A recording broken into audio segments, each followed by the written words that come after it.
श्री शिवाय नमस्तुभ्यम। मैं हूँ राधिका और आप सभी का आपके अपने यूट्यूब चैनल व्रत कथा विधि पर हार्दिक स्वागत है। आज रसपान कीजिए 16 सोमवार व्रत की संपूर्ण कथा का। जो भी भक्त सच्चे मन से इस कथा को सुने, भोलेनाथ उसकी सभी मनोकामनाओं को पूर्ण करें। एक समय भोलेनाथ देवी पार्वती जी के साथ भ्रमण करते हुए मृत्युलोक में अमरावती नगरी में आए। वहां के राजा ने एक शिव जी का मंदिर बनवाया था। शंकर जी वहीं ठहर गए। एक दिन फिर पार्वती जी शिव जी से बोली, नाथ आइए आज चौसर खेलें। खेल प्रारंभ हुआ। उसी समय पुजारी जी पूजा करने को आए। पार्वती जी ने उनसे पूछा, पुजारी जी बताइए जीत किसकी होगी? वह बोले, शंकर जी की। लेकिन अंत में जीत पार्वती जी की हुई। पार्वती जी ने मिथ्या भाषण के कारण पुजारी जी को कोढ़ी होने का शाप दे दिया। पुजारी जी कोढ़ी हो गए। कुछ समय बाद अप्सराएं पूजन के लिए आईं और पुजारी से कोढ़ी होने का कारण पूछा। पुजारी जी ने सब बातें बतला दी। अप्सराएं बोली, पुजारी जी तुम 16 सोमवार का व्रत करो, महादेव जी तुम्हारा कष्ट दूर करेंगे। पुजारी जी ने उत्सुकता से व्रत की विधि पूछी। अप्सरा बोली, सोमवार को व्रत करें, शाम की पूजा में आधा सेर गेहूं के आटे का चूरमा और मिट्टी की 3 मूर्ति बनाएं और घी गुड़ धूप दीप नैवेद्य बेलपत्र आदि से पूजन करें। बाद में चूरमा भगवान शंकर को अर्पण कर प्रसादी समझ वितरित कर प्रसाद लें। इस विधि से 16 सोमवार कर 17वें सोमवार को 5 सेर गेहूं के आटे की बाटी का चूरमा बनाकर भोग लगाकर बांट दें। फिर सकुटुंब प्रसाद ग्रहण करें। ऐसा करने से शिवजी तुम्हारे मनोरथ पूर्ण करेंगे। यह कहकर अप्सरा स्वर्ग को चली गई। पुजारी जी यथाविधि व्रत कर रोगमुक्त हुए और पूजन करने लगे। कुछ दिन बाद शिव जी पार्वती जी पुनः आए। पुजारी जी को कुशल पूर्वक देखकर पार्वती जी ने रोग मुक्त होने का कारण पूछा। पुजारी जी के कथनानुसार पार्वती जी ने भी व्रत किया। फलस्वरूप अप्रसन्न कार्तिकेय जी माता के आज्ञाकारी हुए। कार्तिकेय जी ने भी पार्वती जी से पूछा कि माता क्या कारण है, मेरा मन आपके चरणों में लग गया। पार्वती जी ने वही व्रत बतलाया। कार्तिकेय जी ने भी व्रत किया। फलस्वरूप बिछड़ा हुआ मित्र मिला। उसने भी कारण पूछा। बताने पर विवाह की इच्छा से यथाविधि व्रत किया। फलतः वह विदेश गया। वहां राजा की कन्या का स्वयंवर था।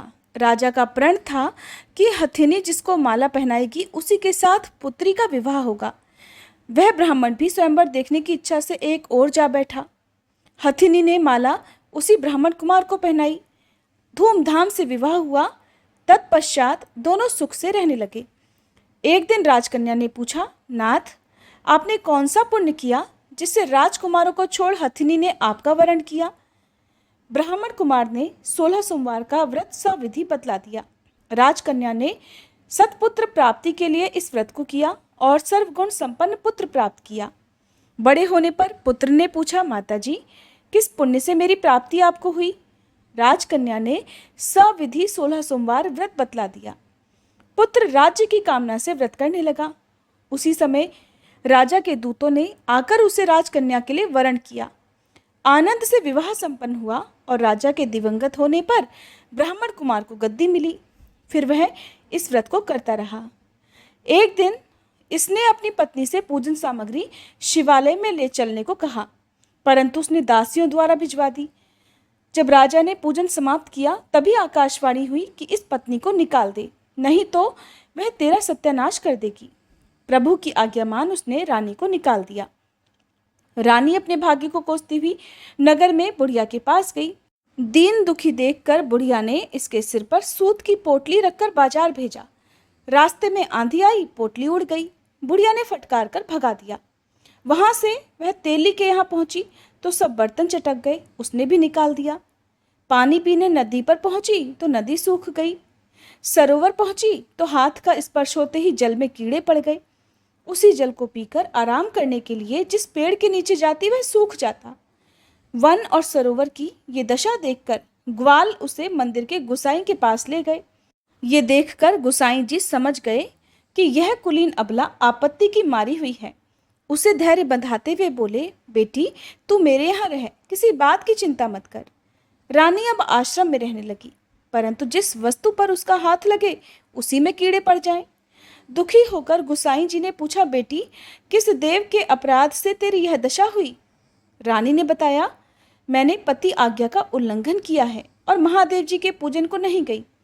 गुसाई जी ने शिवजी से प्रार्थना की। गुसाई जी बोले, बेटी तुम 16 सोमवार का व्रत करो। रानी ने सविधि व्रत पूर्ण किया। व्रत के प्रभाव से राजा को रानी की याद आई और दूतों को उसकी खोज करने के लिए भेज दिया।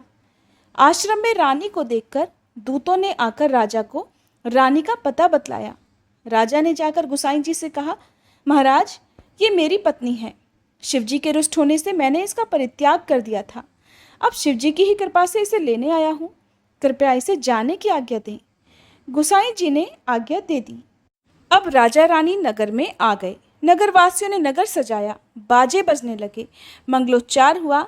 शिवजी की कृपा से प्रतिवर्ष 16 सोमवार व्रत को कर रानी के साथ राजा आनंद से रहने लगा। 16 सोमवार व्रत के पुण्य प्रभाव से राजा और रानी अंत में शिवलोक को प्राप्त हुए।